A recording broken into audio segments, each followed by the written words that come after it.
Assalamualaikum warahmatullahi wabarakatuh dan salam satu Malaysia.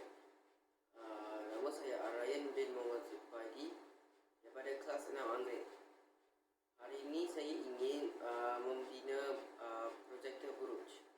Bahan-bahan yang diperlukan adalah lampu seluar, gunting, pensel, pembaris, jarum, tiup cardboard, kertas warna dan gelang getah.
Buruj biduk menyerupai mangkuk atau gayung dengan tangkainya.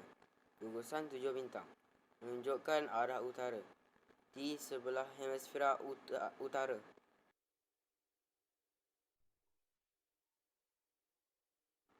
Buruj berlantik menyerupai pemburu dengan pedang menunjukkan arah utara di sebelah hemisfera utara dan hemisfera selatan.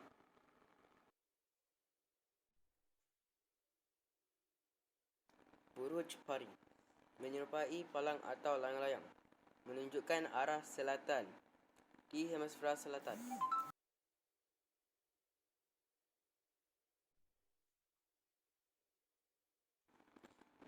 Buruj Scorpio menyerupai seekor kala jengking di sebelah hemisfera selatan.